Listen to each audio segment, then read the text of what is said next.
Hey everybody, I'm going to do a video on installing a Nikko Stirling scope and using it. A lot of people recommended this because on the air rifle at the moment there's this really crap scope. I bought it a couple of weeks ago and it's awful.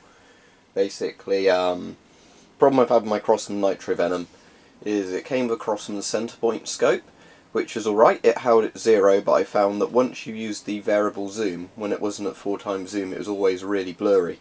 So I thought, that's not great. Then I bought a BSA airgun scope, and that again was okay. The picture was sharp at 4x zoom, it wasn't a variable zoom scope. It's now on my crossbow. It held at 0, but my issue with that scope was the actual crosshair on it wasn't very thick. So the crosshair was actually really hard to see sometimes when using the scope, if there was certain lighting conditions or against certain colour backdrops. So I found that scope wasn't very good. And since then I've been through several scopes on this thing and I've never found one that I liked. I've had a, I can't remember the brand of it, but it's sort of a bit like a, you know, more military style ACOG type thing. I've now currently got that on an airsoft gun, it's fine for that, but it didn't hold 0 of an air rifle because of the 2-stage sort of recoil from a spring or a gas ram airgun.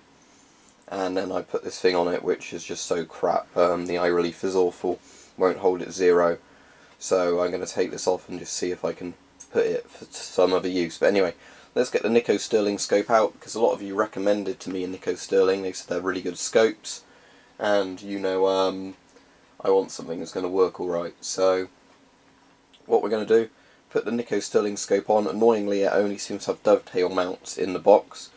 So I'm going to see if I've got something I can mount it to this rail with. I should do. I can probably take the scope off of that one. And then once I've done that, we'll get it all up and zeroed and we'll see how nice the scope it is. So there we go. To compare the size of the two scopes, Nikko Stirling's a lot bigger. It's got illuminated reticle on there, which is a feature I'm not a massive fan of, but I'll happily take it if it's, you know, around the same price as a scope without it.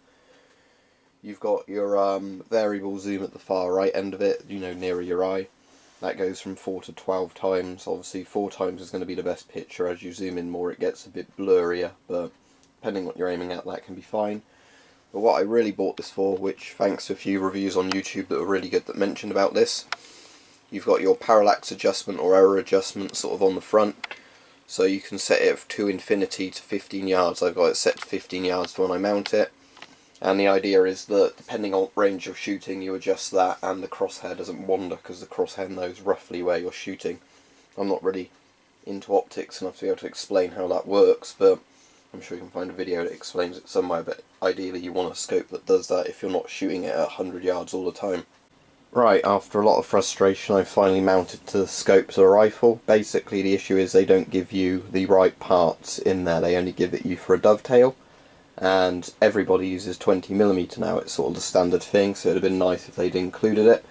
I didn't buy an additional 20mm mount, so I've had to cannibalise them. But you'll notice the rifle scope sits very low on the air rifle, which I don't really like.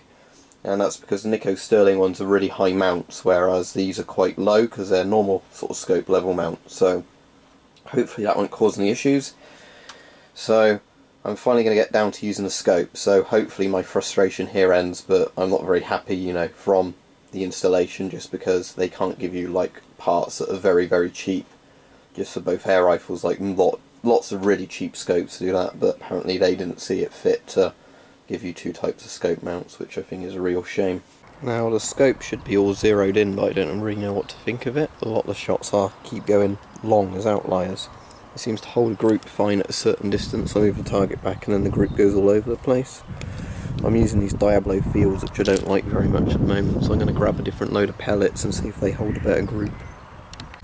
Right, I'm now going to try RWS Super H points because I know they're very good pellets.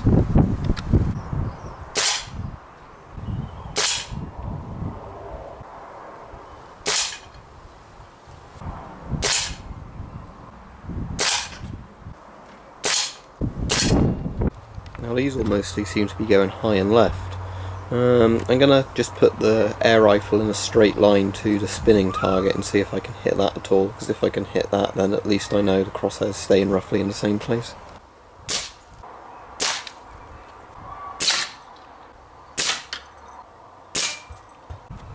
Right, I've established that it can shoot in a straight line as long as you've got the rifle flat.